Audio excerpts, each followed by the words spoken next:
Hey everybody, it's Ron, and every Monday through Thursday we talk about how some event in business history reshaped the world. But on Fridays, we talk about something completely different. These are the stories that went completely off the rails. They may have still changed the business world, just not in the way anyone wanted. These are the business bloopers. It's a warm summer Saturday evening in the early 1990s, and a group of motorcycle riders are gathered in a friend's backyard.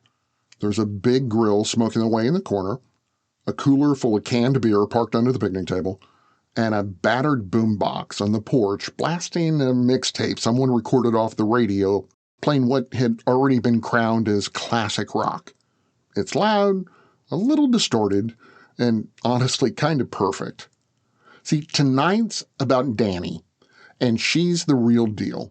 She rides her '88 Sportster year-round, has a jacket that's seen every mile of it, and laughs the kind of laugh that tells you she's earned her road stories and has probably been smoking for a couple of decades at this point.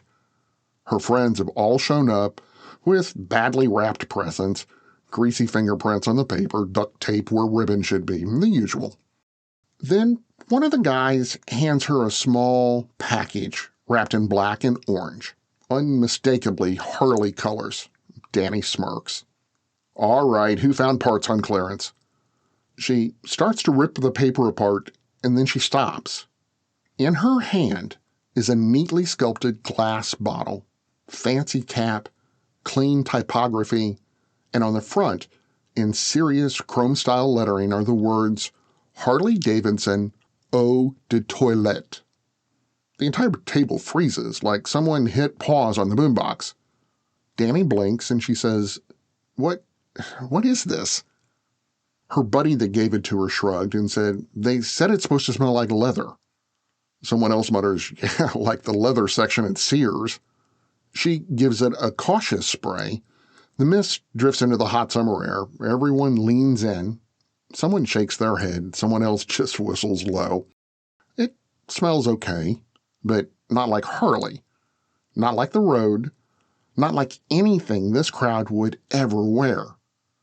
Danny looks at the bottle again, and while she's chuckling says, Who at Harley thought perfume was a good idea? Okay, so how did we get here? From Business Basics, I'm Ron Trucks, and this is Business Bloopers, the weekly podcast where we unpack the business decisions that sounded smart until they weren't. Every Friday, I'll take you through a real story where something went off the rails. Sometimes it's hilarious, sometimes it's painful, but always it's a reminder that even smart people screw up in business. And we'll look at why that matters. This is Business Bloopers. To understand how Harley-Davidson ended up selling perfume, you have to understand where the company was sitting in the early 1990s. After years of struggle, Harley had fought its way back to cultural relevance. Quality was up, demand was climbing, and the company's image had never been stronger. Riders weren't just customers, they were die-hard loyalists who treated Harley as a badge of identity, not just a machine. The brand stood for freedom, rebellion, and the open road, and its fans carried that symbolism with a kind of almost religious devotion. With that resurgence came a pretty simple question. If people love the Harley lifestyle so much, how else can we sell it to them? Now, here's something that you need to understand. In boardrooms across America, the word licensing had really started sounding like a magic button. Apparel, boots, leather goods, belt buckles, bar stools, novelty clocks. If it held still long enough, somebody would slap a Harley logo on it and watch it sell. And to be fair, some of those extensions worked. Fans wanted merchandise. They wanted the emblem. They wanted the culture. But success has a bad habit of convincing leadership they're batting 1,000. They can't make any mistakes. Inside Harley, executives started looking for ways to stretch the brand into new categories. Not gear, not parts, not even clothing. Lifestyle. That was the goldmine. The idea that Harley wasn't just a motorcycle company anymore. It was a full-fledged premium American brand. Somebody in that pipeline suggested fragrance. Maybe a consultant, maybe a licensing firm, maybe a department store contact who'd had a few too many drinks at a trade show, who knows? But the pitch was simple. Harley riders love the Harley lifestyle. Why wouldn't they want to smell like Harley too? And let's be real, on paper that logic looked clean, it looked okay.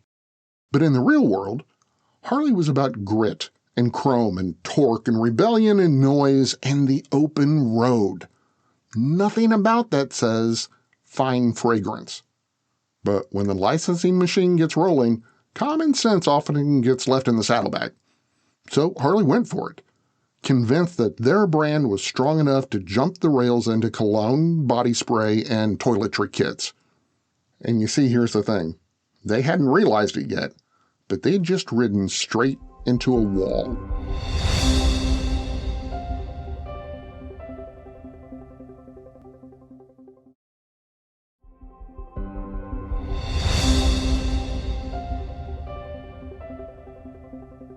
When Harley-Davidson fragrance hit shelves, the reaction wasn't subtle. Writers didn't just ignore it, they mocked it. Harley fans weren't shy about their opinions in the 90s, and the idea of a biker spritzing himself or herself before hitting the highway felt wrong. Not offensive, not confusing, just fundamentally mismatched. Like selling bubble bath at a monster truck rally. The reviews weren't any kinder. Retail buyers didn't understand who the product was for. Department store shoppers tilted their heads at the display like it was a typo. Critics joked about whether the scent was supposed to mimic exhaust fumes or wet leather. Even the motorcycle magazines kind of gave it a side eye. The problem wasn't the smell. The problem was the brand logic behind it. Harley had spent decades cultivating an image built on authenticity. Sweat, grit, steel, vibration, freedom. Perfume is built on refinement, elegance, sophistication, and glass bottles that looked good on a mirrored tray. Those two worlds don't overlap. Harley's licensing team made the same mistake a lot of powerful brands make, assuming that if people love the logo, they'll buy anything the logo sits on. But a brand isn't a sticker. It's an emotional contract. And Harley's emotional contract promised a raw, unapologetic identity, not a cologne counter next to Calvin Klein. Sales were soft from day one. Inventory sat, retailers quietly marked it down. Harley loyalists joked that nobody would admit to wearing it even if they did buy it. And the worst part? Every time someone saw Harley perfume on a store shelf, it chipped away at the company's hard-earned authenticity.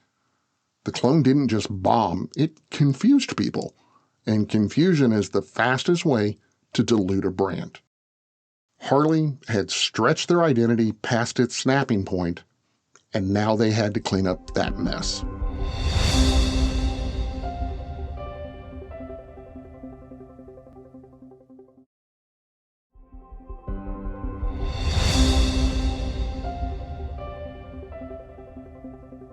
So whenever we do one of these business blooper episodes, I always kind of like to wrap things up with what I call the debrief, which is let's look at what actually went wrong. And in this situation, Harley didn't flop because the perfume smelled bad. They flopped because the product made no emotional sense. A brand fueled by rebellion and chrome and road grit can't pivot into fine fragrance without confusing the people who trust it most. Brand extensions only work when they feel like a natural stretch, not a costume change. Harley's mistake was believing that loyalty to the logo automatically meant loyalty to anything with the logo. But customers weren't buying the emblem. They were buying the identity behind it. And identity's fragile. You can push it, you can expand it, but you can't contradict it. Harley's fragrance line failed because it asked writers to buy a product that didn't match their self-image or the company's. It wasn't authentic. And in a world where authenticity drives buying decisions, that's the kiss of death. The good news? Harley learned pretty quickly. They refocused on products that fit the lifestyle, not the department store shelf. But the lesson sticks.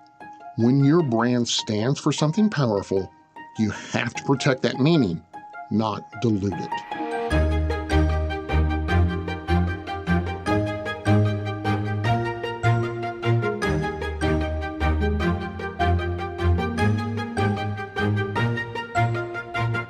I'm Ron Trucks, and this is Business Bloopers, part of the Business Daily podcast lineup where we look at how business really works and sometimes how it really doesn't.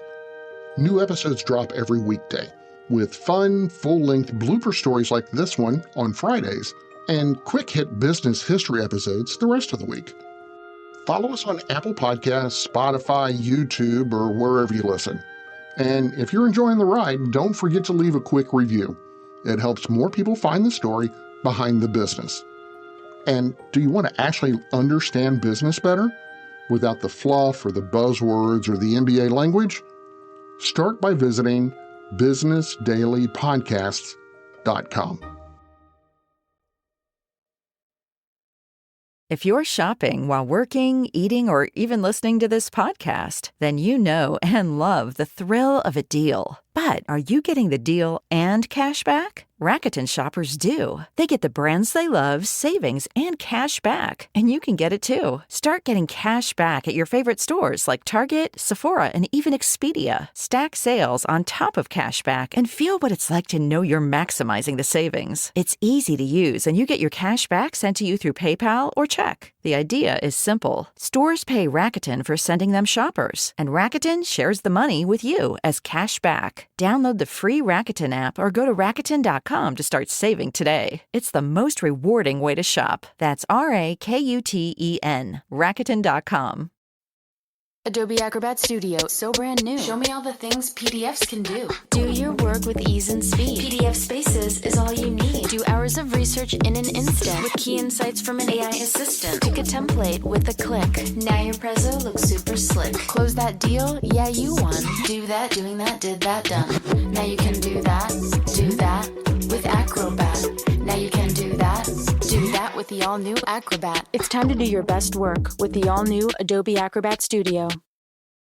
Life is unpredictable, but preparing for the unexpected shouldn't be. Take ownership of your life planning with Policy Genius to help your loved ones have a financial safety net in case something happens to you.